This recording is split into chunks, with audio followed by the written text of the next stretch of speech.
Hi and welcome back to Sumo Newcastle for another developer update for Hood, Outlaws and Legends.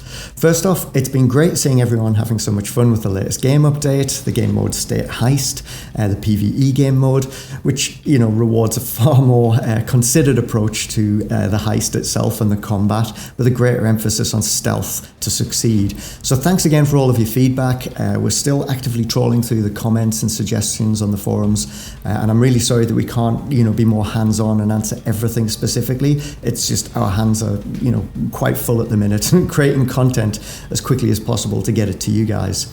And that brings me nicely to our biggest content drop so far, the launch of Season 1. So in today's update, I'd like to give you a little extra kind of preview on some of the exciting new changes that are coming up and you can look forward to playing in early September. So first up, we welcome a new outlaw to Sherwood in the form of Ida, a true master of the sword whose travels have landed her in the state-controlled territories of medieval Britain. She's melee focused, but she can evade and parry instead of blocking. One-on-one duels are where she excels. So one of the design goals for any new character was to bring in more area control mechanics. So with Ida, we've kind of created some really useful abilities which can help us deliver this. So her gear item, which is like a tar grenade, explodes on impact and slows down anyone within the zone. It also drains their health until they can get clear of it. And finally, her ultimate will deploy a large energy shield that can block incoming projectiles and neutralize any active grenades already in the area with a shock blast as it kind of generates and bursts into life. So as you can imagine, we've had a lot of fun internally as we've developed this. The amount of clutch saves we had, on the winch when someone's got a headshot, we now have, a clutch save counter to that moment. We're really excited to see how players adapt their strategies to handle Ida. And as with all the other outlaws, we'll have tons of cosmetics and weapons to unlock for Ida as part of the battle pass and also within the hideout itself. So for this next section, we're going to give you a little sneak preview into some of the quite radical changes that we're making to the winch mechanic for the launch of Season 1.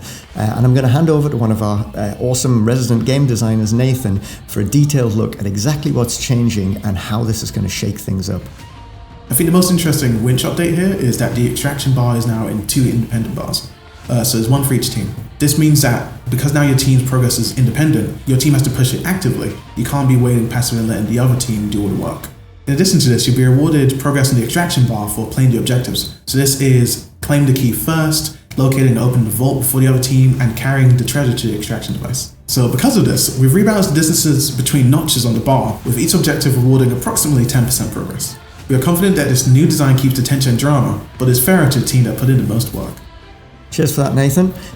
So also with the arrival of Season 1 and Ida, we'll be running the Survive the State event again. So this will give you another chance to earn those exclusive Shadow Lord costumes for all of the characters, including Ida.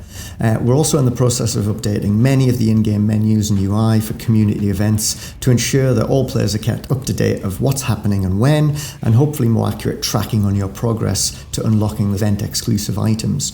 We'll also be adding the remaining maps, Mountain, Coastal and Marshland, to our State Heist playlist as well. And last but by no means least, our Battle Pass will be coming online, which brings with it an entirely new range of cosmetics for you to earn and collect, both for free and as part of the paid Battle Pass. We've got a long list of new outfits and weapon skins for every outlaw, which we think look pretty badass, and I hope you agree too.